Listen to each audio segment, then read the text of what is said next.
ನನ್ನ ನನ್ನ ಪ್ರೀತಿಯ ವಿದ್ಯಾರ್ಥಿನಿಯರೇ, ನಿಮ್ಮೆಲ್ಲರಿಗೂ ನನ್ನ ಬೆಳಗಿನ ಶುಭೋದಯಗಳು. ನಾನು ಇಂದು ಒಳ್ಳೆಯ ಗುಣ ಮತ್ತು ಕೆಟ್ಟ ಗುಣಗಳ ಬಗ್ಗೆ ಮಾತಾಡುವುದಕ್ಕೆ ಬಂದಿದ್ದೇನೆ. ಯೇಸು ಸ್ವಾಮಿಯವರು ಒಂದು ಒಳ್ಳೆಯ ಮಾತನ್ನು ಹೇಳಿದ್ದಾರೆ. ಅದೇನೆಂದರೆ, ಒಳ್ಳೆಯ ಮರವು ಒಳ್ಳೆಯ ಹಣ್ಣನ್ನು ಕೊಡುತ್ತದೆ, ಕೆಟ್ಟ ಮರವು ಕೆಟ್ಟ ಹಣ್ಣನ್ನು ಕೊಡುತ್ತದೆ ಅಂತ.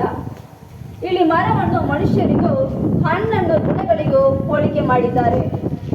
ನಮ್ಮೆಲ್ಲರಿಗೂ ತಿಳಿದಿರುವ ಹಾಗೆ ಒಳ್ಳೆಯ ಗುಣಗಳೆಂದರೆ ಪ್ರೀತಿಯಿಂದ ನಡೆಸುವುದು, ಕರುಣೆ ತೋರಿಸುವುದು, ದಯೆ ತೋರಿಸುವುದು, ಬೇರೆಯವರಿಗೆ ಕಷ್ಟದಲ್ಲಿರುವಾಗ ಸಹಾಯ ಮಾಡುವುದು, ಬೇರೆಯವರು ನಮಗೆ ಎಷ್ಟೇ ಕಷ್ಟ ಕೊಟ್ಟರೂ ಸಹಿಸಿಕೊಳ್ಳುವುದು, ಬೇರೆಯವರ ತಪ್ಪುಗಳನ್ನು ಕ್ಷಮಿಸುವುದು, ಇವೆಲ್ಲವೂ ಒಳ್ಳೆಯ ಗುಣಗಳ ಲಕ್ಷಣಗಳು.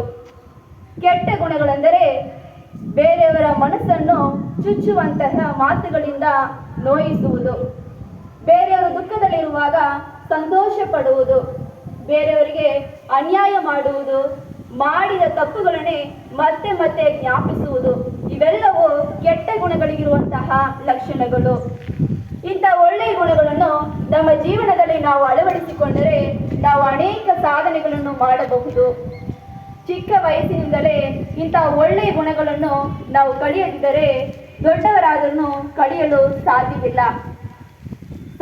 ಒಳ್ಳೆಯ ಗುಣಗಳು ಒಳ್ಳೆಯ ಹೆಸರನ್ನು, ಕೆಟ್ಟ ಗುಣಗಳು ಕೆಟ್ಟ ಹೆಸರನ್ನು ತರುತ್ತದೆ. ಸತ್ತರೂ ಬದುಕಿದರೂ ಈ ಎರಡೂ ಗುಣಗಳು ನಮ್ಮ ಜೊತೆಯಲ್ಲೇ ಬರುತ್ತದೆ.